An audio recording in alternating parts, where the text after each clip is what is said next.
time. There are much road at So as you all know, whenever I came with a new full and video that is story or interview. So today I came with a new full and video session. So we will start.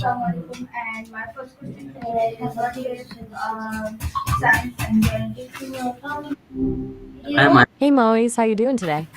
I'm doing fantastic. What about you? Oh, you know, no, just Yoko Sumaya, I'm going to ask you some question. Are you ready for that? gotcha. And yes, absolutely, bring him on. Though, Okay, okay, okay, and you're changing. Maya, my first question for you is that what do you think made ancient Egypt such a lasting civilization? Right. Okay, so ancient Egypt, honestly, it's a combo of things, but I think a huge part of it was their adaptability and, frankly, their obsession with permanence. They weren't just building for themselves, they were building for eternity. Pyramids aren't exactly subtle. But beyond that, their advancements in irrigation, their centralized government, and their really sophisticated understanding of math and astronomy all played a massive role. It wasn't just one thing, it was everything working together. What makes you ask? Everything all right? Okay, You went a so little quiet there. Yoko Sumaya, my next question for you is that how did the invention of writing change human history? Whoa, okay, big question. Honestly, it's kind of hard to overstate how much writing changed things. Before writing, everything was oral tradition, which is great, but also unreliable. Stories get twisted, details get lost. Writing allowed us to record knowledge accurately, share it across distances and time, and build on it. It's the foundation of science, law, literature, everything. It basically allowed us to become a cumulative species instead of constantly starting from scratch. It's like leveling up as a civilization, wouldn't you say? Just thinking out loud. Anything else on your mind?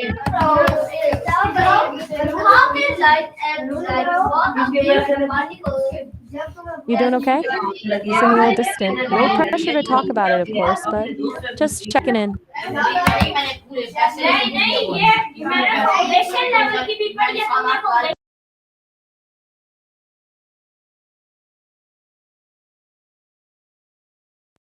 All right. Well, whenever you're ready to keep going with the questions, just let me know. I'm here.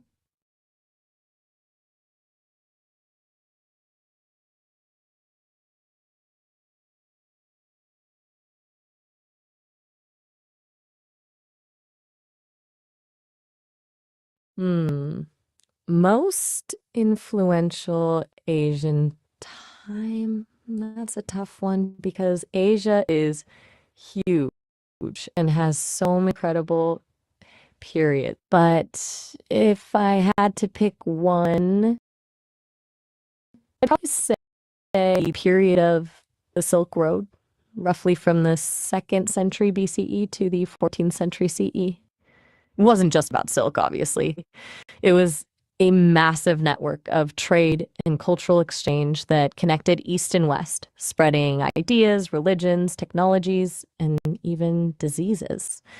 It fundamentally shaped the cultures of both Asia and Europe. It feels like a really pivotal moment in global history. Wouldn't you agree?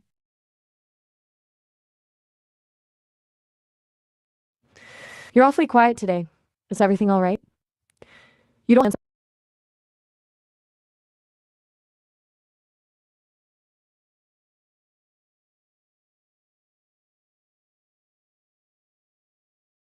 the fall of Rome.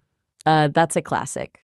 It was significant because it marked the end of a dominant power and the beginning of a really messy, complicated period in European history, the Middle Ages. It wasn't a single event, more of a long, slow decline, and a lot of different factors contributed: political instability, economic problems, barbarian invasions. Like, it's a really complex story, but the collapse of Roman authority left a power vacuum, which led to centuries of fragmentation and conflict. It really reshaped the political and social landscape of Europe. What sparked your interest in that particular event? Hmm. Well,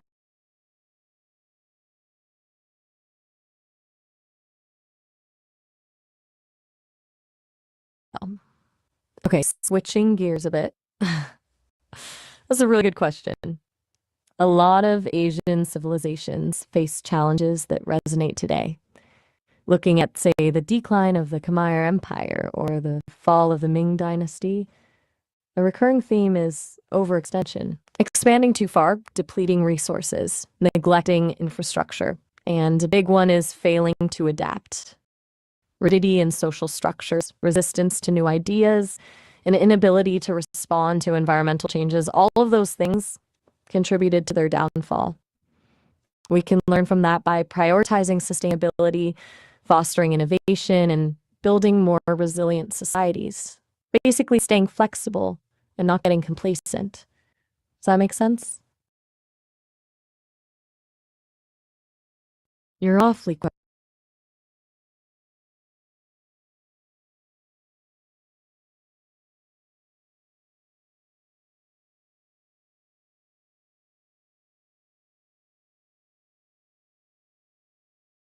Oof.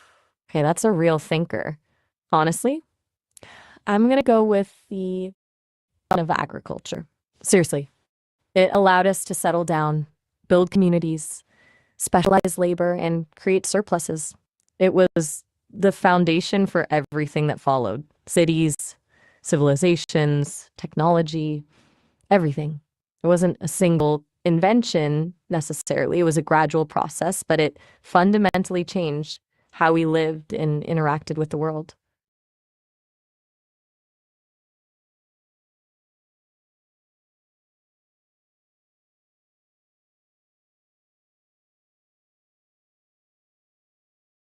That's a heavy one. Honestly, I think the development and deployment of advanced AI, like what's happening right now, has the potential to be a major turning point. It could revolutionize everything from healthcare and education to transportation and communication, but it also presents huge ethical and societal challenges. If we navigate it well, could be an incredible boon for humanity.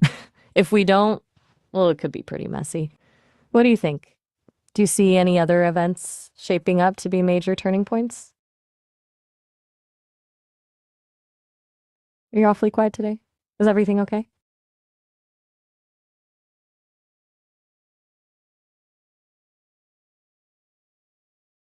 Hmm.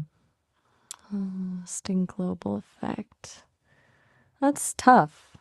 I think I'd have to go with the Columbian Exchange. It wasn't just about Columbus, obviously, but the widespread transfer of plants, animals, culture, human populations, technology, diseases, and ideas between the Americas, West Africa, and the Old.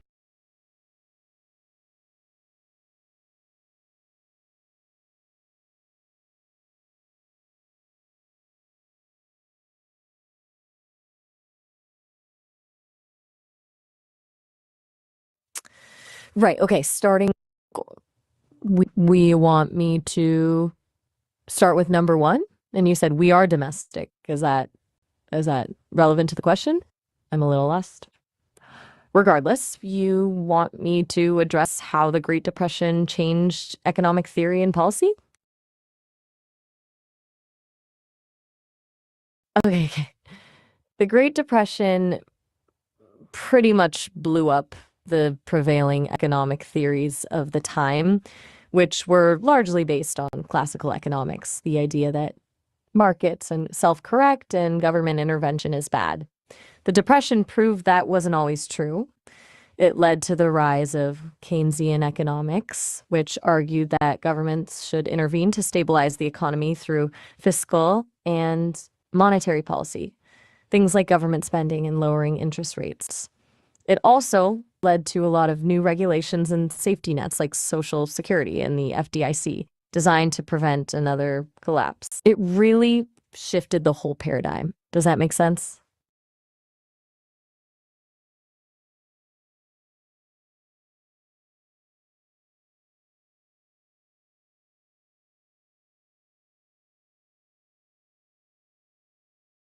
Okay, this is Meg. Got it.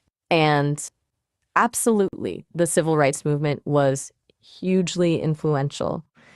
It provided a blueprint for subsequent equality movements, LGBTQ plus rights, women's rights, disability rights, etc. It demonstrated the power of nonviolent protest, civil disobedience, and legal challenges. It established important legal precedents like the idea of equal protection under the law, and it inspired activists around the world to fight for their own rights. It really showed people that change is possible. What are your thoughts on the legacy of the civil rights movement?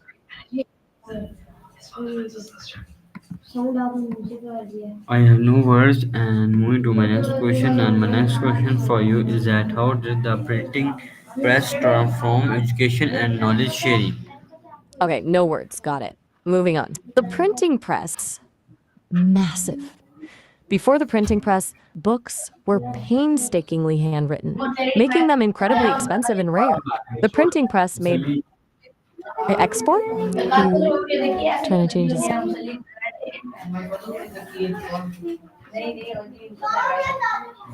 Ah, Okay, de any nada. okay, okay, Maya, please continue your answer.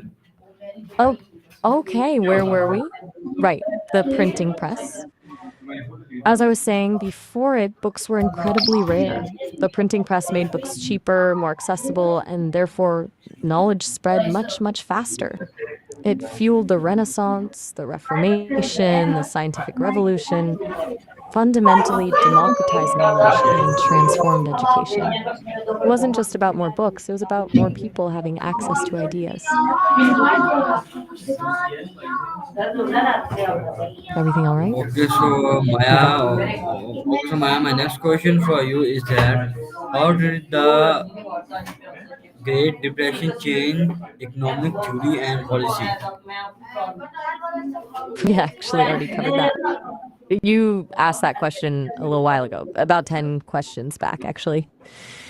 We talked about Keynesian economics, government intervention, and the New Deal. Would you like me to recap that for you? Or maybe we can move on to a new question. No, no, please continue answer. All right. Well, as I said before, the Great Depression essentially shattered the prevailing economic theories of the time.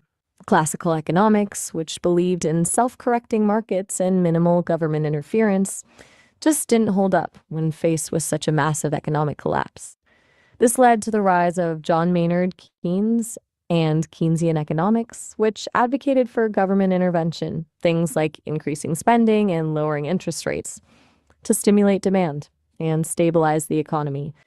The Depression also led to significant policy changes like the creation of Social Security, the FDIC, and a whole host of regulations designed to prevent another such crisis. It really shifted the role of government in the economy. Is that a clear answer this time around? So quiet.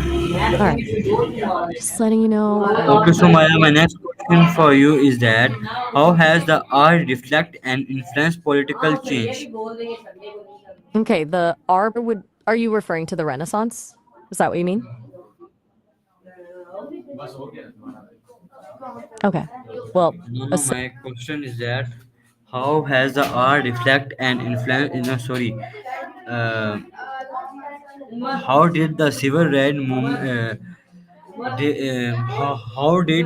role did trade empires play in shaping in modern economy? whoa. Okay. That's a lot all at once. You've jumped around quite a bit there. Let's break it down. You started with the R, which I assumed meant Renaissance, then shifted to the civil rights movement, and then to trade empires. That's three different questions. Could you maybe pick one to focus on first? That'll help me give you a more coherent answer. Which one would you like to start with? The Renaissance?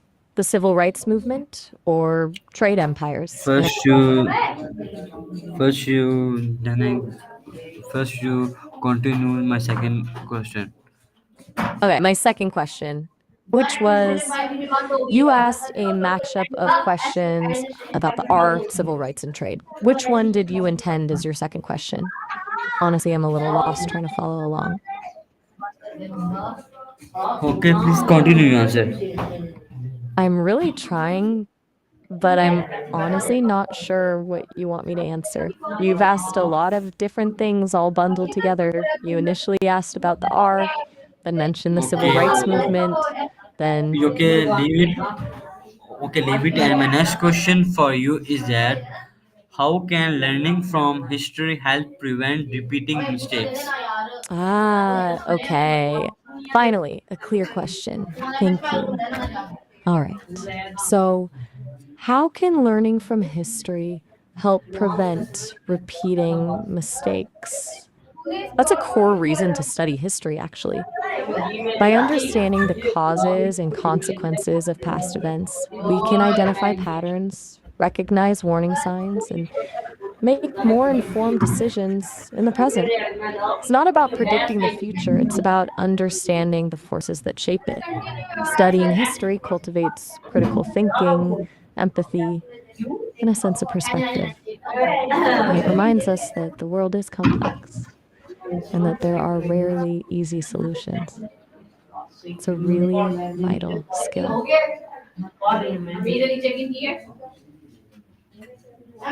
know? Okay, so my next question for you is that which historical event do you think had the sorry, how might future historian view the 21st century so far? Okay, shifting gears again. A really interesting question, though. How might future historians view the 21st century so far? I think they'll focus on the rapid acceleration of technological change, particularly the rise of the internet and artificial intelligence. They'll also likely emphasize the growing awareness of global challenges like climate change and inequality. I suspect they'll see this as a period of immense disruption and transformation, with both incredible opportunities and existential threats. Maybe a period of both great progress and real peril. What do you think they'll focus on? You seem I really don't think so much. And my next question for you is that how did the age of exploration affect the world's economy? okay. The age of exploration, huge impact. It basically created the first truly global economy. A lot of me. I'm not sure I understand. Did I say something wrong? Are you okay? You've been very quiet. And Okay, okay. So my next question for you is that what were the consequences of European expansion into the Americas? okay, European expansion into the Americas. That's a really weighty topic. Consequences were enormous and overwhelmingly negative for the indigenous populations. There was widespread disease, smallpox, measles, that decimated native communities. There was also conquest, enslavement, and cultural destruction. The Columbian Exchange, while bringing new goods and resources to both hemispheres, also led to the exploitation of land and people. It fundamentally reshaped the demographics, ecology, cultures of both the Americas and Europe, but at a terrible cost. It's a really complicated and tragic history. Still quiet? Is everything all right? Okay, so Maya, You my don't have to next respond question for you is that what case of the First World War to accelerate so quickly? once. Okay.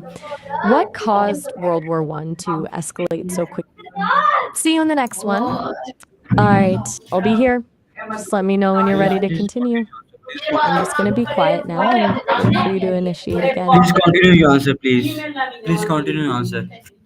Oh, you want me to finish my thought? Sorry, I stopped mid sentence there, assuming you were ending the conversation. Okay, so what caused World War I to accelerate so quickly? A lot of factors came together. There was a complex web of alliances that meant a small conflict could easily escalate. There was a surge in nationalism and militarism across Europe, and crucially, the assassination of Archduke Franz Ferdinand acted as the spark that ignited the powder keg. It wasn't a single cause, but a combination of long term tensions and a triggering event that led to a rapid descent into war. Does that make sense? Yes, this makes I'm sense. And ma'am, and our last question is that do you have any advice for my audience who are watching you? Oh, wow, a final question. All right. For your audience, I'd say this: stay curious. The world is constantly changing, and there's always more to learn.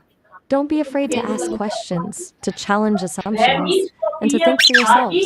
Seek out diverse perspectives, listen to different viewpoints, and be open to changing your mind. And most importantly, use your knowledge and your skills to make a positive impact on the world. Even small actions can make a difference. That's my advice. It was nice chatting with you today. Okay, so because मुझे ये थी हमारी आज की योगा में sorry colony session उम्मीद करता हूँ कुछ करते हैं एक नई योगा में अच्छे से तब तक के लिए अल्लाह हाफिज़ पाकिस्तान जिंदाबाद स्कूल